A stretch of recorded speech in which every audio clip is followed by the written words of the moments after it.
आज आपण गिरनारच्या पायऱ्यांनी सहज वर चढतो, पण कधी विचार केला आहे का या हजारो पायऱ्या बनवण्यासाठी आपल्या पूर्वजांनी किती मोठी मेहनत घेतली असेल? ही फक्त पायऱ्या नाहीत, ही श्रद्धा, त्याग आणि भक्तीची कहाणी आहे. गिरनारच्या पायऱ्यांमागची एक सत्य आणि हृदयाला स्पर्श करणारी कथा आज आपण तीच जाणून घेणार आहोत. गिरनारच्या पायऱ्या खरंच खूप अवघड आहेत. इतकं कठीण बांधकाम कोणी आणि कसं केलं असेल हा प्रश्न अनेकांच्या मनात येतो. या पायऱ्या कोणी बनवल्या आणि त्यामागचा इतिहास काय आहे ती एक खूप रोचक कथा आहे.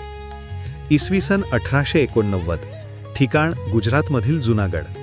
1857च्या क्रांतीला तेव्हा 32 वर्षे झाली होती आणि त्या काळात इंग्रजांनी जवळपास संपूर्ण भारतावर ताबा मिळवला होता. अनेक रियासती इंग्रजांच्या अखत्यारीत होत्या. त्यापैकीच एक रियासत होती जुनागड आणि त्या रियासतीचे शासक होते नवाब बहादूर खान. जुनागडमध्येच उंच असा गिरनार पर्वत आहे, जिथे शतकानुशतकं जुने दत्तात्रेय मंदिर आहे. इथे फक्त हिंदूच नाही तर जैन धर्माचीही अनेक देवळं आणि देरासरं आहेत. आज गिरनारवर जाण्यासाठी पायऱ्या आणि रोपवे आहेत, पण पूर्वी श्रद्धाळूंना सरळ डोंगर चढूनच वर जावं लागायचं. हा प्रवास खूप कठीण होता. कधीकधी महिनोन्महिने लागायचे. अनेक लोक मृत्युमुखी पडायचे किंवा जंगली प्राण्यांच्या हल्ल्यात मारले जायचे. एक दिवस नवाबांचे दिवाण हरिदास बिहारीदास देसाई आणि त्यांचे पर्सनल असिस्टंट पुरुषोत्तमराज झाला यांनी योग्य वेळ पाहून नवाबांसमोर विनंती ठेवली. त्यांनी सांगितले, हिंदू आणि जैन श्रद्धाळूंना गिरनारवर जाणं खूप कठीण होत आहे. लोक मरत आहेत, तर वर जाण्यासाठी पायऱ्या बांधता येतील का? नवाबांनी मग अहमदाबादमधून एक ब्रिटिश इंजिनियर बोलावला. त्याने गिरनारची पाहणी केली आणि सांगितले की पायऱ्या बांधण्यासाठी खर्च येईल 1,30,000 रुपये. 1889 मध्ये 1,30,000 रुपये ही खूप मोठी रक्कम होती.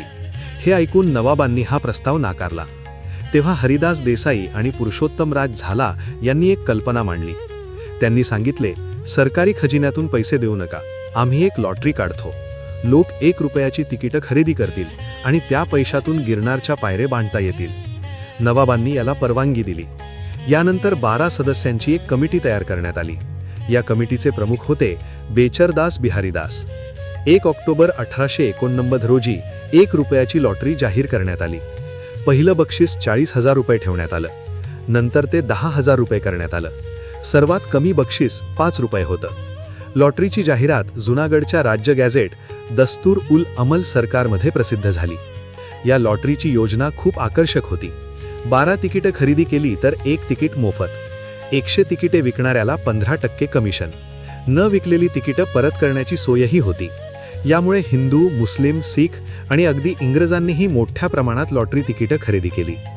15 मे 1892 रविवार लॉटरीचे निकाल जाहीर होणार होते. भारतभरातून हजारो लोक जुनागडला जमले होते. तिकीटं फराज खान यांच्या घरात ठेवण्यात आली होती आणि कमिटीने पूर्ण पारदर्शकतेने लॉटरीचा ड्रॉ काढला.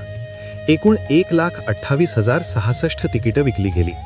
10,000 रुपयांचं पहिलं बक्षीस मुंबईच्या सविताबेन दाह्याभाई खांडवाला यांना मिळालं आणि त्यांनी संपूर्ण रक्कम गिरनारच्या पायऱ्या बांधण्यासाठी दान केली.